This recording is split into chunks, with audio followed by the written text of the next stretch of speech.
I'd like to acknowledge the traditional owners of the land upon which we meet and pay my respects to elders, both past and present.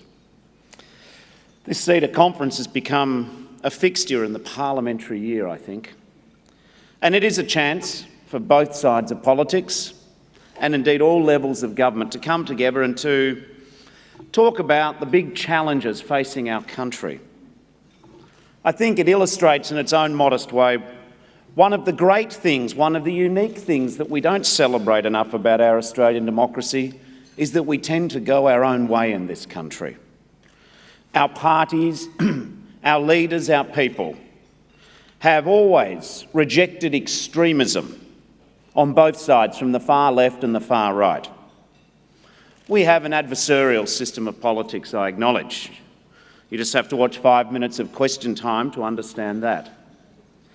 But what I believe is that we're in the business of the clash of ideas, not of ideologies, of competing priorities and policies, not prejudices. The positions that we take in the community, the votes we cast in the parliament are based upon our values and our view about what is in the best interests of our nation.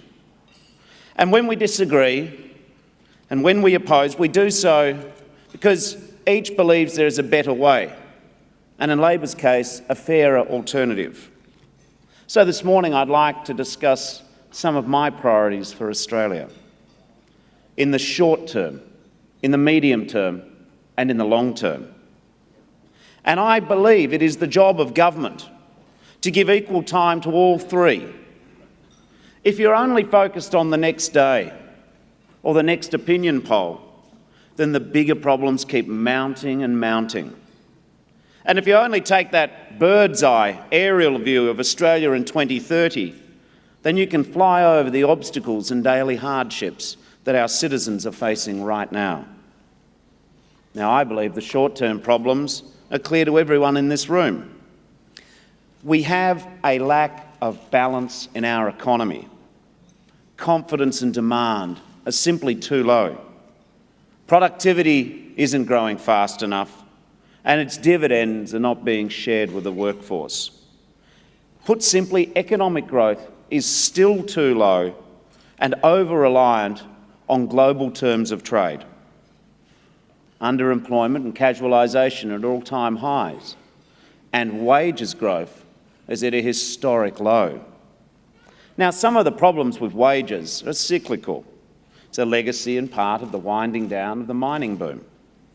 But there is also a problem with bargaining in this country. There are too many excuses for employers now not to negotiate, especially if they view staff simply as a unit cost, or they see their competitors unilaterally terminating existing industrial arrangements. It's a disincentive for the good employers to keep bargaining. And also, we see the problem at the heart of the cut to penalty rates too. Workers in retail and hospitality, pharmacy and fast food do not trade their Sunday rates for a better base rate of pay or a better set of conditions. They were just cut, rewarding the employers who've opted not to bargain. None of this wage cutting and the failures of enterprise bargaining, which have driven years of productivity growth, none of this improves our competitiveness, our productivity, or our economy. Instead, what we have are stagnating living standards for working and middle-class Australians. I think the final short-term challenge is also the perpetual responsibility of every government. How do we maintain the great Australian safety net, which lifts people out of poverty, which supports people into work, which empowers people with disability and their carers, which delivers security and dignity in retirement, and of course ensures a strong Medicare if you get sick. They're the short-term challenges. In the medium term, this morning I want to submit to you that our challenges are more structural.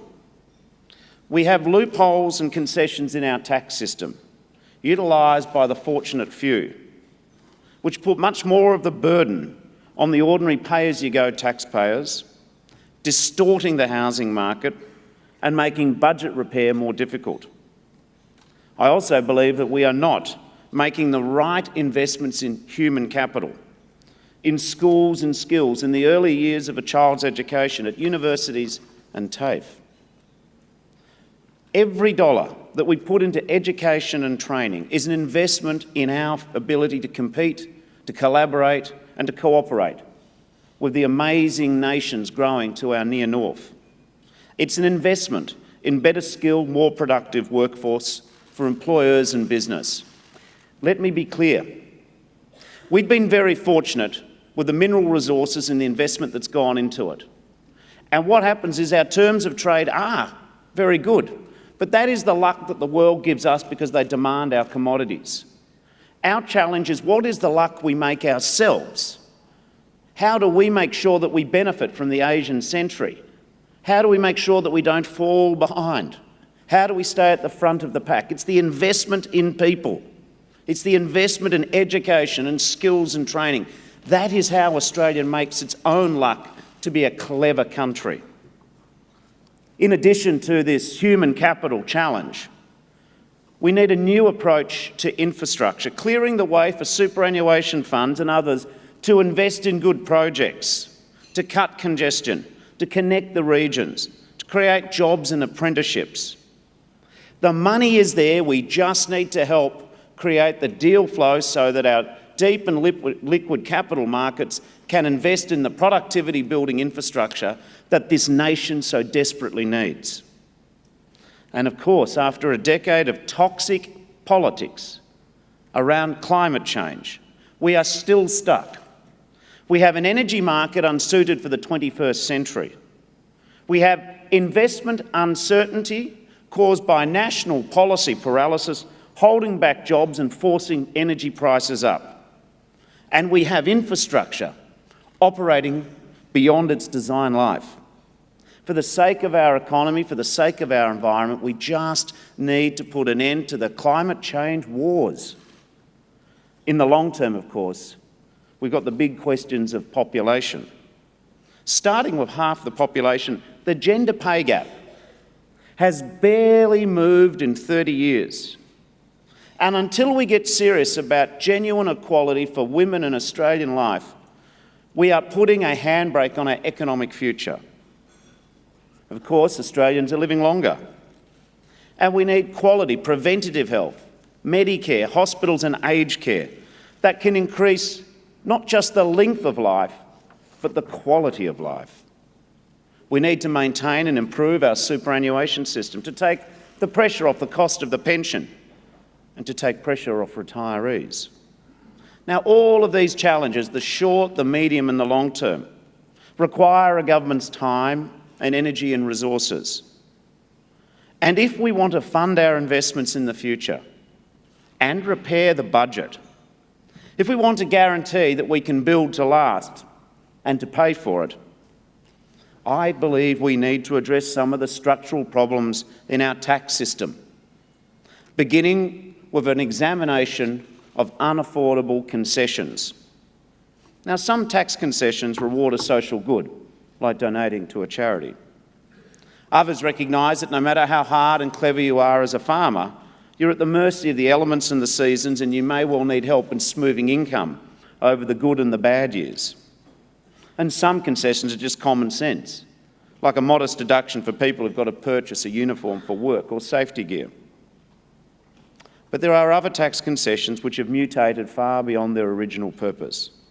They become the vehicles for aggressive tax minimisation at the expense of the vast majority of Australians. We should not confuse the longevity of a deduction with its legitimacy. The fact that a loophole has been open for a long time is not an argument against closing it, and neither is the political difficulty of doing so. The fact that a change has been ruled out before, either by our own party or another, in more prosperous times is no argument for inaction now. Delivering a fairer tax system is a short-term priority for lifting living standards. It's also a medium-term challenge making the structural changes for a stronger budget. At the moment, we have a bell-shaped tax system in this country. It's a two-class system.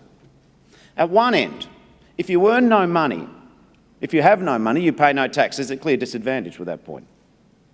And then as you go up the bell,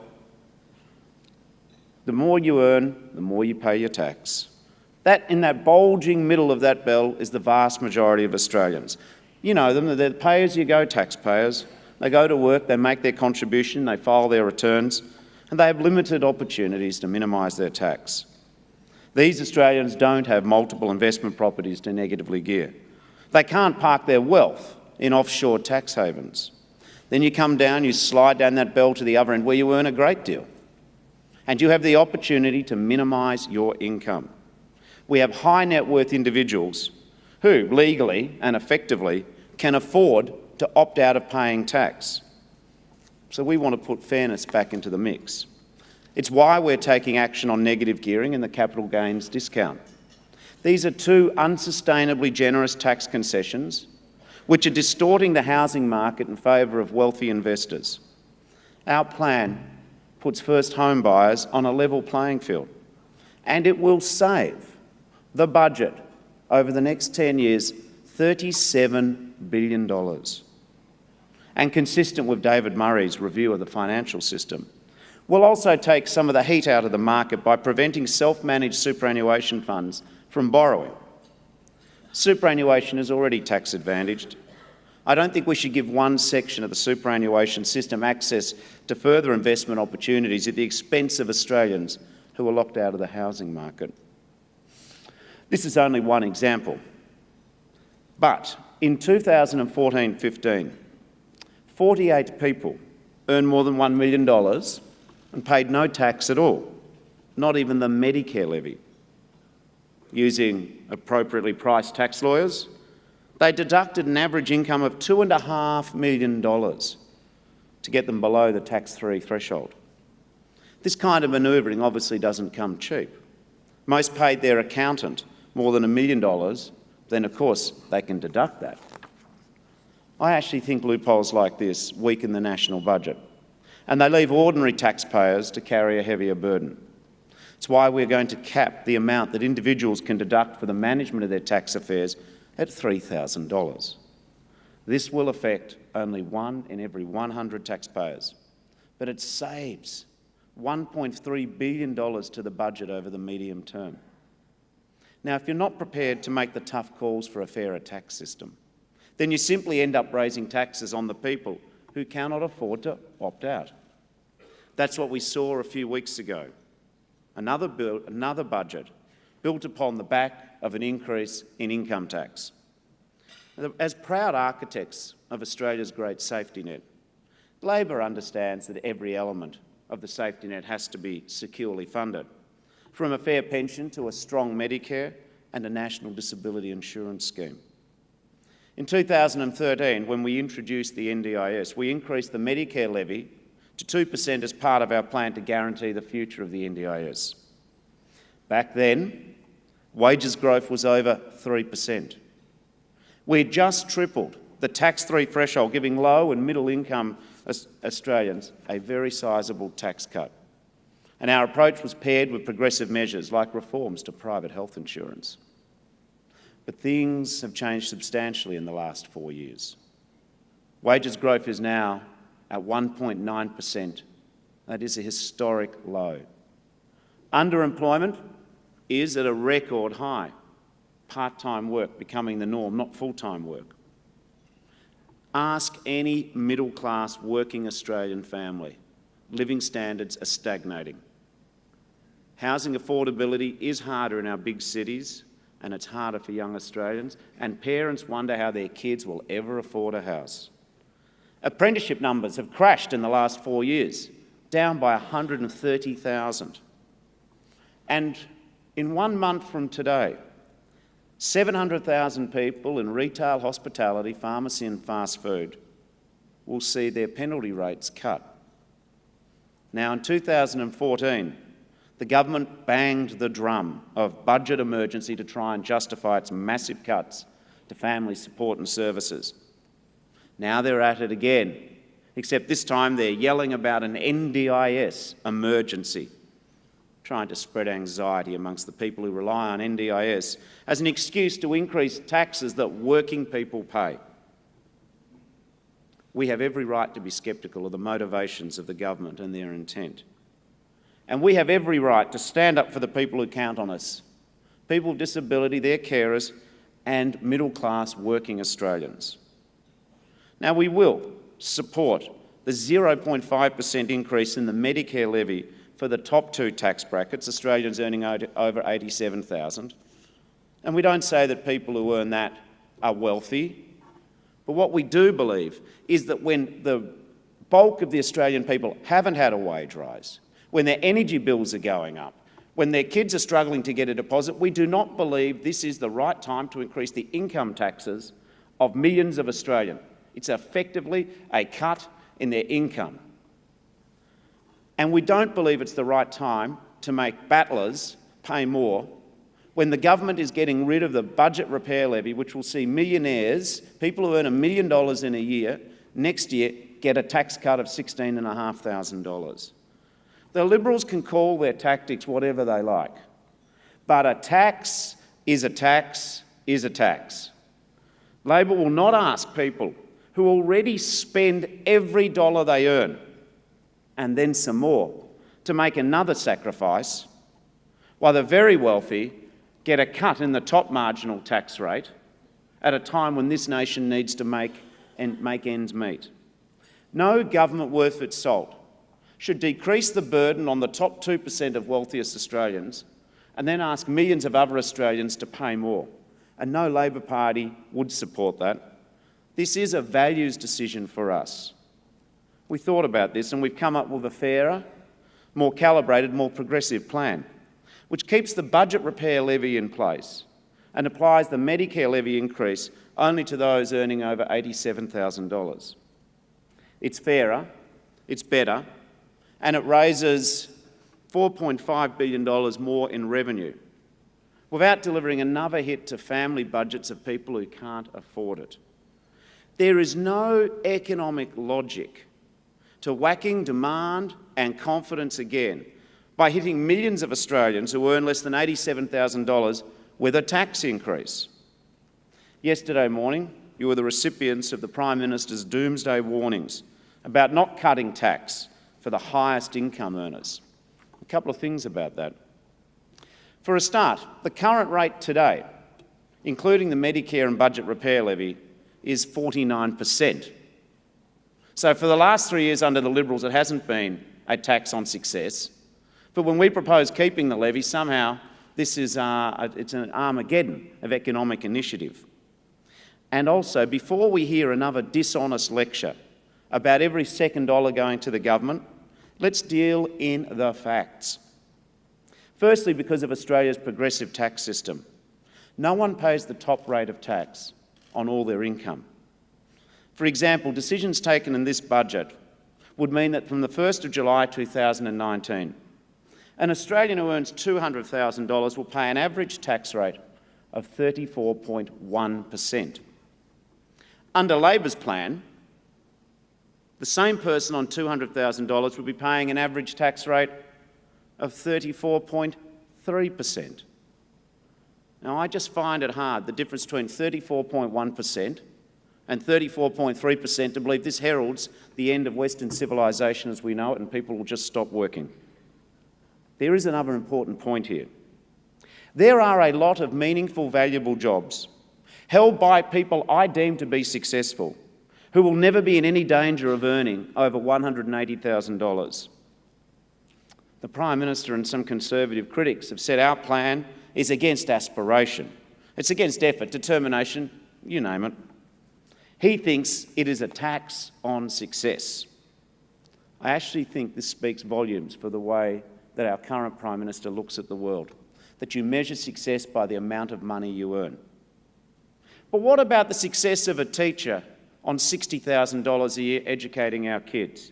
Why does she have to pay another $300 in tax? What about the success of a nurse caring for the sick? What about the success of a retail worker, a woman worker, working on a Sunday, why does she have to pay more tax when she's successfully raising her family, educating her kids and paying her bills? What about the childcare workers who started working this morning right around Australia, most of whom will never get to triple figures? Because they don't earn as much as someone in the top tax bracket does not mean they are not a success. And why is it that it's illegitimate to keep a budget repair levy for the top 2% wealthiest Australians and not acknowledge the success of 8 million Australians who earn less than $87,000? Where's the government's plan for their success? New research published today by the Australian National University shows that twice as many households will be worse off under the Coalition's plan compared to ours. And the heavy lifting, as has been in a number of Conservative budgets, will be left to the working and middle class. Our plan raises more revenue and it's twice as fair. And you also have to look at the punitive effect of the budget's increase on the cost of university and lowering the repayment threshold for student fees. Analysis quoted by Mr. Peter Martin in the Sydney Morning Herald shows that for a couple renting, where one partner has left uni and the other is studying, the effective marginal tax rate is over 97% once they clear an income of $37,000. And it stays in the high 90s until $50,000. This year's budget did not contain any specific analysis of its impact on women, and we soon learned why. The National Foundation for Australian Women has found that women on around $50,000 could face an effective marginal tax rate of more than 100%. A woman graduate working and relying on childcare, earning $51,000 and receiving family payments, will actually have less disposable income than a man earning $32,000. This is the Liberals' tax on young people and on women. This is not just punishing aspiration, but education and family. Giving a tax cut to millionaires while increasing income tax for every working Australian is the exact opposite of a fair go. It's an insult to hard-working people whose efforts drive our economy. And it will hurt ordinary Australians a lot more than it affects the wealthiest in our society. What is the economic sense of reducing the disposable income of people who spend every dollar when we need confidence in our economy? It goes counterintuitive to where this nation's direction needs to lead us. But in the end, it's all about priorities and choices. The Prime Minister's made his choice, and I've made mine.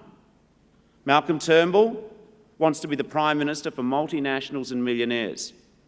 I want to be the Prime Minister for middle-class working Australians. Now, in politics, there are the things that you would like to do and the things you have to do. Chris Bowen, myself, our whole team, we would like to lower income tax rates, not just for the top 2% like the Liberals, but for everyone. Indeed, the last time that low-wage earners received a tax cut was under a previous Labor government. We would like to do these things.